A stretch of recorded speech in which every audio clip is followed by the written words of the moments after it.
Alright, what's up guys? In this guide you will learn all the possible segments you will ever need for your Klaviyo email marketing, prompts to give Klaviyo's AI to create them for you. So this guide will basically be a plug and play, when to use each one to maximize sales and deliverability, and 3 most common mistakes to avoid. So without further ado, let's get straight to it.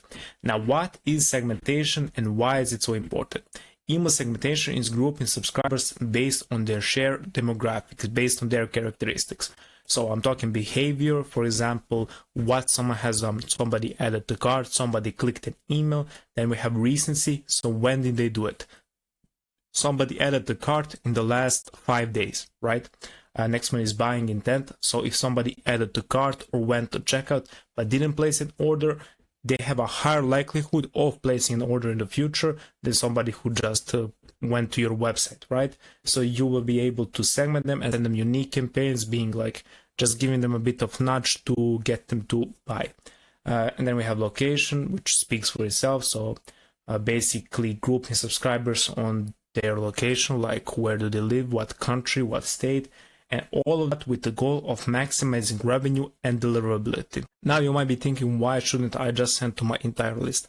The reason why you don't want to do that is because that will tank your deliverability and you won't be able to reach the people who are actually interested in buying from you, because your list is, especially if you've been in the game of collecting emails for a couple of years, your list probably has people whose email bounced, maybe people who aren't interested in your brand anymore, people who don't open their emails, people who mark your emails as spam, and this all will negatively interact with your sender's reputation and thus your deliverability and thus your ability to reach people who are interested in buying from you. But you also don't want to hyper segment, because you will just be leaving money on the table, and it's also counterproductive when it comes to the only metric that actually matters, and that's revenue and profit, and we'll talk about that in a minute. So these are all the segments you will ever need. So the first one is the most famous, the most default one, that's 30-day engage. You also want to create 15, 45, 60, all the way up to, as far as I'm concerned, 1,000, 2,000 day engaged, really depending on your brand. Now, here is the logic behind it. So somebody can receive email marketing and they open an email or clicked an email at least once in the last whatever days you make it. Here's also the Klaviyo AI prompt. And by the way, I will leave the link to this document in the description below, so you can just click on it, access it, and just copy and paste these Klaviyo prompts. And if maybe you're not quite confident that Klaviyo will cook up a correct segment for you, you can just follow this screenshot and create it yourself. So yeah, the goal of this segment is to basically increase deliverability and also get as much revenue as possible. Now, if you're having really bad engagement, you also want to start small, around for most of the brands it's okay to start at 30-day engage, but if you're having a really bad scenario, you might want to start with 15-day engage, so a smaller segment of people, and then expand until when you see these decent open rates. I'm talking like 40 to 60%, and with the end goal of coming to like 90 to maybe 120-day engage, where you get consistent 40 plus open rates. All right, and after you get there, you want to start using the segment below, and this is the same one above but expanded. So here we only had open or clicked an email. And by the way, you might be thinking, why are we having clicked email if somebody opened an email, right? If somebody opened an email, they had to, somebody clicked an email, they had to open an email. So it's just a logical fallacy, but sometimes Klaviyo doesn't track it. This is just for like precaution. So this is just for a security measure, nothing too deep. All right, so the expanded segment looks like this. So we keep the clicked and open email in the last X days. Then we have active on site. That's when somebody went to your homepage, viewed a product, went to a product page, added to cart, checkout started, or even subscribed in the last X days, or placed an order in the last 30 days. Important thing here is to make it all or and not and, because if a person checks any of these, like if they even clicked open or did any of these things at least once in the last 30 days, they will be added to the segment. Obviously, you don't want to make it for the person to be needed to did all of these things in order to get to the segment. That's like 1% of your list, right? Because it's just too many stuff for a person to check. But yeah, the previous segment main goal was to keep deliverability in this check, but this one does that. Plus, it targets more people who have taken an interest in your brand and are potential customers, like people who viewed the product or added to cart or checkout or even placed an order. And so you want to use this segment as your regular one after you get stable, healthy deliverability. So this segment will be your bread and butter. You will use this segment for, and by this segment, I mean days is obviously unique to your brand. So for most of the brands, it will be 60 days to anywhere between to like 60 and 90 days where you'll get decent open. And that's the segment you will use to send your regular 3 to 4 campaigns per week. All right, next one is repeat buyers. So it's a really simple logic. So person can receive email marketing again, and they place an order at least 2 times over all time. Again, once you're good with deliverability, include this segment for basically all of your campaigns, because these people clearly like your product because they bought again and are likely to buy again in the future. You can also add 1 to 2 campaigns per week specifically for this segment that promotes a unique offer that nobody else sees besides them and other buyers of yours. So yeah, always when sending when you get to decent deliverability, open rates and stuff, you will be able to mix this campaign. So include these people and these repeat buyers, right? And also a couple of more, which we'll talk about in a second. All right, next one is VIP customers. This one is the same as repeat buyers, but in this case, the person bought at least 3 times. Now, some people like to say it's 5 or 4 times. I honestly believe that a VIP customer is anyone who bought at least 3 times, because at that point, you just know that they really like your brand. Same as for repeat buyers, only difference is that you want to treat these people even better and include them in everything new, all the new promotions, and give them exclusive offers, exclusive early access to promotions, to new drops, so everything, right? If it's your birthday, tell them. If it's your grandma's birthday, tell them.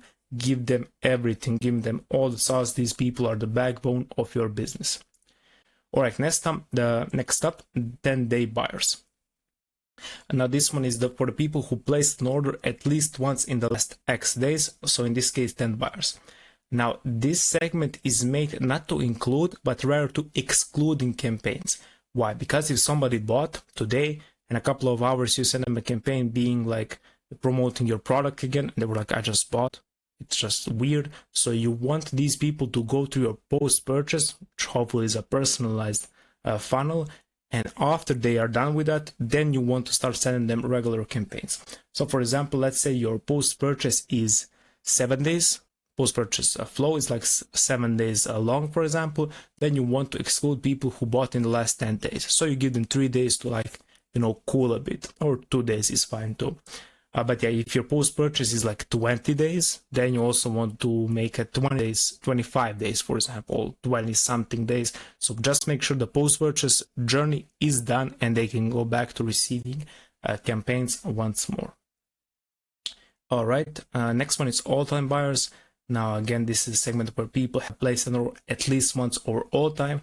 Now, this is a great segment for all the promotions, new drops, brand updates, anything new basically. The reason why you might not want to include them in your everyday campaigns is because they maybe bought a long time ago and they're not interested in your brand emails and won't open them.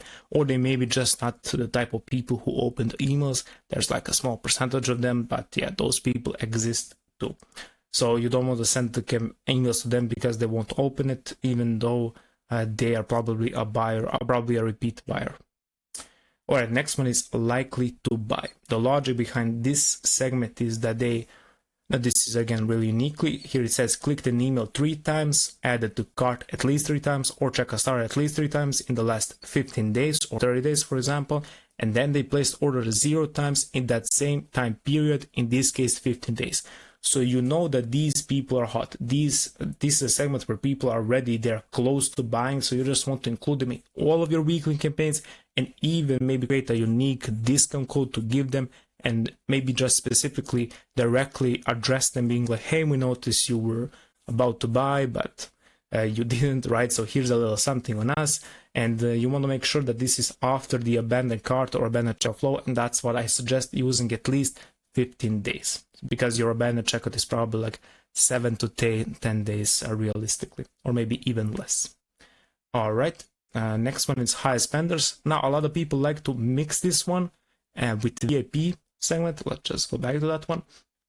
So VIP is somebody who bought at least 3 times over all time, and people like to mix it with people who also spent a ton of money on their order. For example, your AOV is $100, but they spent $300. And the logic is somebody can receive email marketing, and what someone has done, person has order product value is greater than, and here you want to enter, it's really, again, unique to your brand, but anywhere like 3 times your AOV. For example, if your AOV is $100, you will just enter $300 here over all time. And again, same as your VIP segment, make sure these people know when there's a promotion or something new from your brand or a restock, especially of the product they bought, because it's a higher likelihood that they'll spend high amounts of money on your products again. All right, next one, interested in X collection. Now, this is one of my favorite segments when it comes to clients that sell multiple collections. And the logic behind this one is they can receive email marketing. They view the product at least once in the last 30 days. I don't like to include more, because if somebody saw a product, even 30 days is maybe too much. Because somebody saw a product like 60 days ago, they just browsed it. I wouldn't consider them that much interested in that collection. Where categories includes any of the name of your collection here, or added to cart at least once over all time. Here we don't say in the last 30 days, but over all time. Even if they added 1 year ago, they still are probably at least somewhat interested in that. For example, if they added whey protein, you know that they care about getting muscles, right? And next one is checkout started or even placed an order with that collection in mind. So this is a great segment to cross-sell them different products from your collection. For example, if you're selling skincare and you have a collection just for the face care or face care, I guess it's face care, you can upsell them a face mask to people who bought a face scrub or something that makes sense collection-wise. And the next one is also one of my favorites, each interested in X product. So it's the same as this one, but only in the specific product. So here you just want to include name of your product. And now this is a similar idea to the previous segment. In this case, it's a product specific. For example, if they bought whey protein, you can upsell them with creatine or BCA or a pre-workout or whatever makes sense for that product. Now, the difference is that these maybe not be in the same collection, depending on what your brand sells, but it makes sense. If you're selling cereals, you want to upsell them with milk. If you're selling remote controllers, you want to upsell them batteries. Any products that go along well with each other. All right, next one is purchase text collection. So this segment is more to exclude than to include. And usually when you run your campaigns, you want to exclude like 10-day buyers. Again, depending on your post-purchase flow journey length actually. But when you're dropping a new collection, you want everybody to know because it's new. Even if the people who bought like 3 hours ago, if there's a new collection, you want to send out a campaign and include all the buyers because it's new. Now, if you have 5 emails for that sequence of the new collection, first one being like, hey, we just dropped, and the second being like, the new collection is moving fast.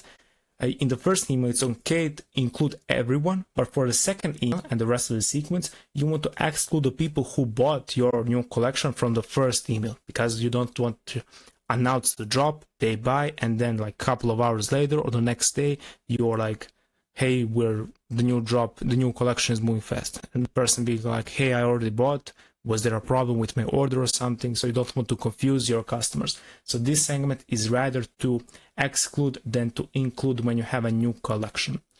Same thing for the purchase X product. If you're not dropping a collection, if you drop a product, you can just exclude the people from all the campaigns except the first one. Because the first one is the one you announced there was no time for them to buy, right? This even works if you drop some multiple products but from different collections, so it's not a collection thing. Now the goal is to exclude people who bought it from your campaign sequences, same thing as for the collection purchased X collection segment. Our next one is abandon cart and checkout. This one is also a great one to include in your everyday email segments, because these are people who are interested in your brand and they didn't place an order yet. And this one is kind of similar to the one likely to buy, but kind of less. This one is probably going to be wild because likely to buy are really, really hot. They did it like 3 times, but here it's like at least once in the last 30 days. And you want to include this one when you have the good deliverability, and you want to include it for like all of your regular campaigns. Yeah, so for most of your regular campaigns and promotions, and as long as deliverability is okay, you want to include this segment because these people have a higher likelihood of buying. And the segment is simple. They either added to cart or they started checkout at least once in the last, usually 60 days is also cool, but they didn't place an order, and important, and they didn't place an order in that same time period. So they just added to cart, but they didn't finish their order for whatever reason. All right, and they probably went to your abandoned checkout or abandoned cart flow, but they still didn't buy. So yeah, a little bit more nudges never hurt nobody. Next one is bounced email or marked as spam. If you don't know what bounced email means, there are 2 kinds of bounces. First one is a hard bounce, and then we have a soft bounce. A hard bounce is when an email address is invalid or it simply doesn't exist. And soft bounce is when the person's inbox was full, it was a temporary block or something, maybe your ESP kind of made a mistake or something like that. Some people like to make a distinction between those two, but I would just ignore sending to those people because they're probably not gonna buy, and it's just probably gonna will impact your deliverability in a negative way. So I guess it's not worth it. The segment is pretty simple, so they either bounce an email at least once over all time, or they marked email as spam at least once over all time. Now you definitely want to exclude these people from all of your campaigns, otherwise it's a one-way ticket to destroying your sender's reputation and thus your deliverability. Especially these people who marked email as spam, you definitely don't want these people on your email list. Alright, next one is open specific campaign, and the reasoning behind creating these segments is you want to resend a campaign that did really well in terms of revenue generated. So again, you want to resend it, and to people who didn't open it, to squeeze as much revenue as possible. So you can just copy the campaign in Klaviyo and exclude this segment, so exclude the openers and update the subject line and preview text and just send it again to the people who didn't open it the first time. You'll probably have like 10% open rates, but that's okay. And the revenue that you make from it is totally worth it. All right, next one is click specific campaigns. Now same thing as this one, but only in this case they clicked that campaign.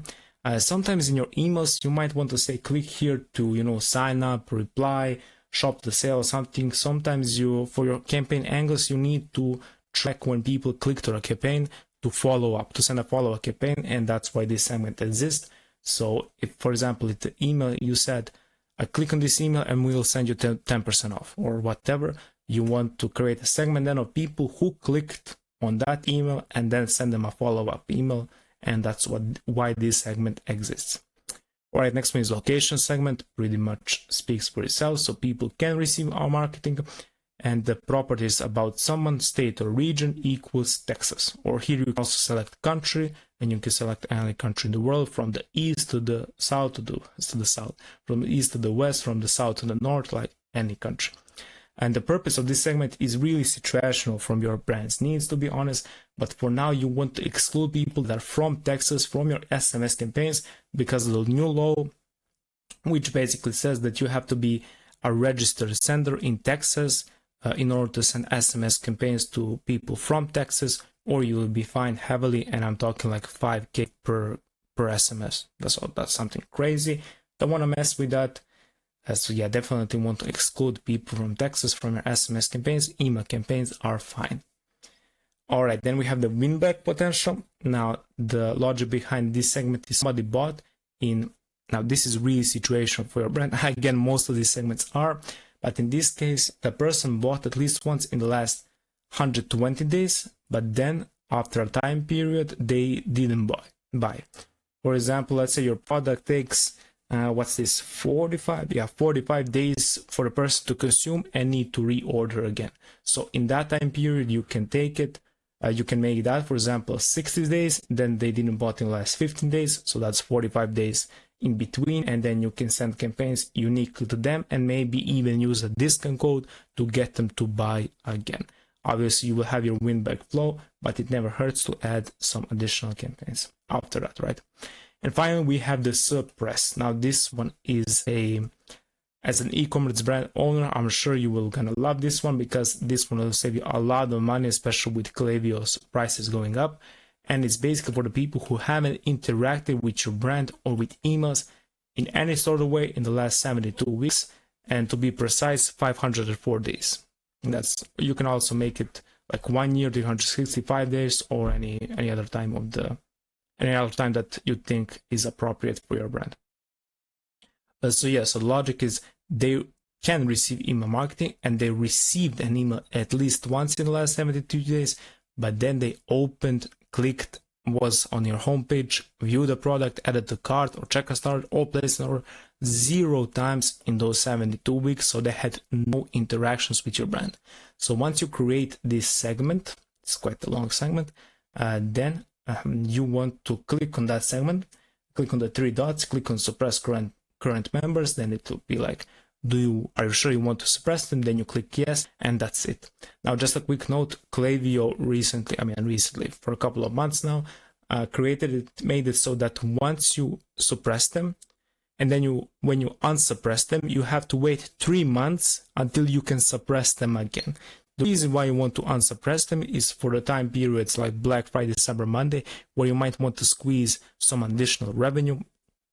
But other than that, it's really not worth it. So those are all the segments you guys will ever need. And just to summarize again, this segment is the one, so 30-day or whatever day, usually like 60-day engaged, is the segment you will use for most of your regular campaigns, like 90% of your regular campaigns.